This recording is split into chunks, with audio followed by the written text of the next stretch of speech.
Good morning. It's the Trailer Taylor Reviews, and it's your boy Darwin. Marvel's Black Panther: Wakanda Forever. Watched it last night, AMC Theaters, Dolby Cinema, and I gotta tell you, it was absolutely amazing. Absolutely amazing graphics, the CGI. I could barely tell the difference between reality and the CGI. The technology was awesome. Very realistic, all the way to the underwater technology. Oh my God.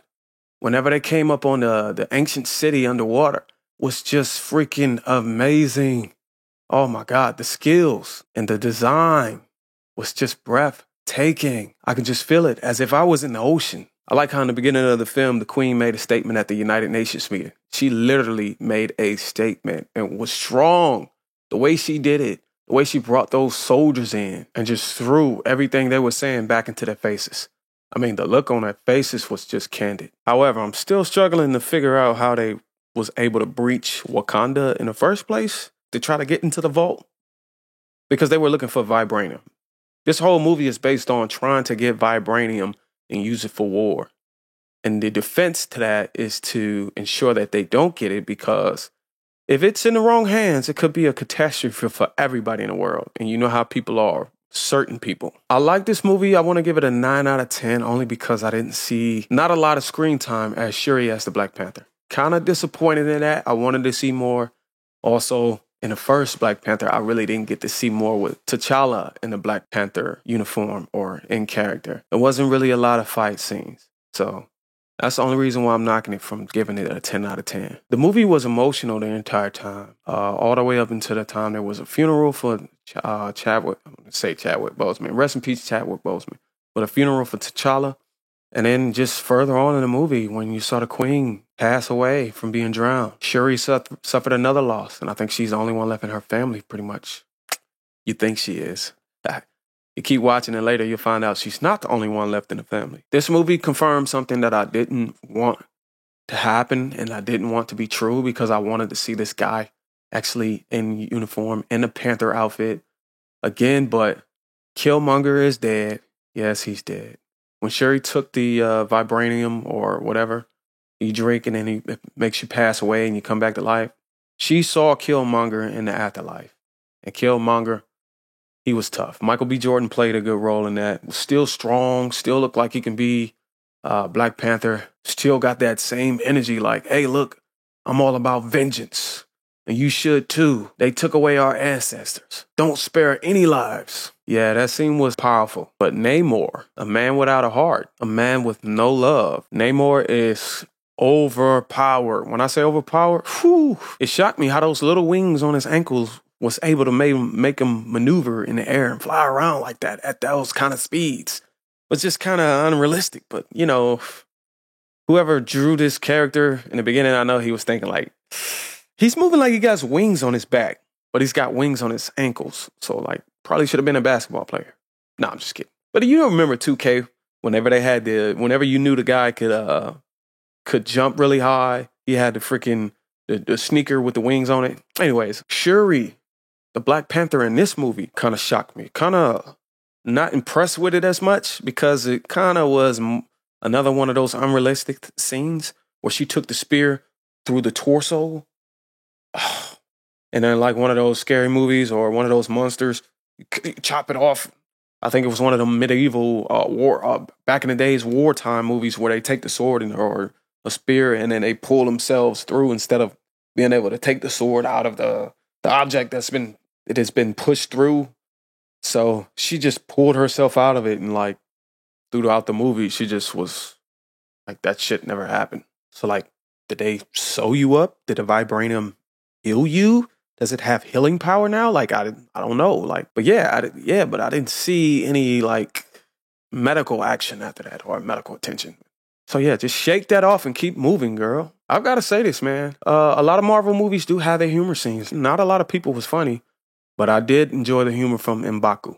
Dude was funny every time he came into the picture. Every time he came in. Spot on, man. I chuckled a lot at him. But to say the least, he is kind of very underpowered in this movie. Really like a sub character. Not really strong alpha superhero. It's more like a beta. But he's strong though. But so, I don't know. Dominique Thorne played Ironheart, scientist from college. Yeah. Another character that's overpowered, not as far as superhero abilities, but more like academic abilities. For her age, it's kind of hard to believe that she's that smart and she can build all these things and create a flying suit. What the are you doing in college? Worried about differential equations classes.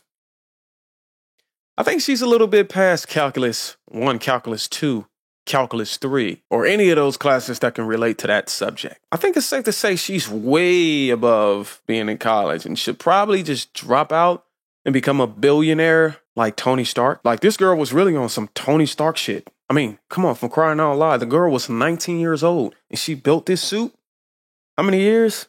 I'll say, let's just play the advocate, maybe 2-3 years. So she started building this suit at 17, perfected. As a 17-year-old, compared to Tony Stark when he was trapped in the desert in unfamiliar territory. But anyways, man, the fact that you can do this, yeah, you're overpowered. Okoye was awesome and strong. This woman, the general of the Wakandan army or whatever, was very strong in the movie. In fact, it seemed like she had more fighting scenes than any other character besides Namor himself. Her strength, her fierce was very interesting.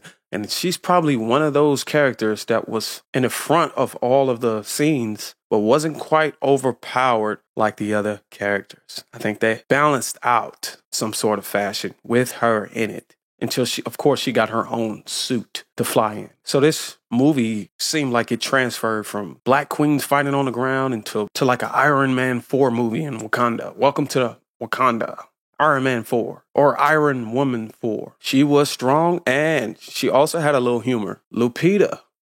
Oh my God. This woman is so beautiful in the movie. It makes you appreciate the natural beauty of a Black woman, which in today's society is heavily layered under fake hair, caked makeup, lashes, and nails like Edward Scissorhands. I'm proud of the design and fashion team, just embracing the beauty of the natural sister. You don't really get that a lot in films. So Ryan Coogler, big ups to you, man. The director killed it. He nailed it. This dude made this movie even more incredible. The appreciation of Black beauty was all over this film. This is the first time I've seen a film embrace the natural Black woman from head to toe. Usually the camera cuts off at the waist because naturally sisters are just a bit bulky around the hips. But in a good way, though. Sort of in a way that hasn't been accepted on the screen. So Coogler lets you see all the candy. I'm talking about this booty, that booty. Here's some more booty.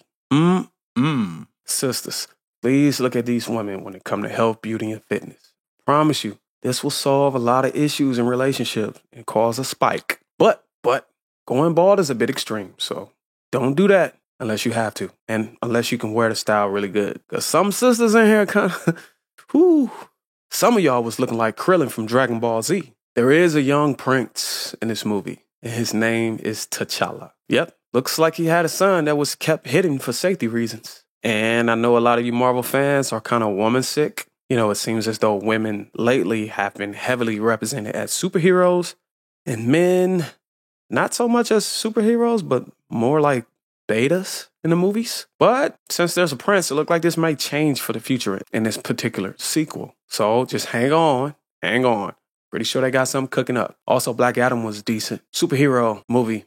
Got to see that masculinity once again. And it just never gets old. So 9 out of 10, Black Panther, Wakanda Forever. Awesome movie. I love it. If this video was valuable to your time, please give me a like and I'll see you on the next one. Make sure you subscribe if you want more content and you want to be notified when I drop videos.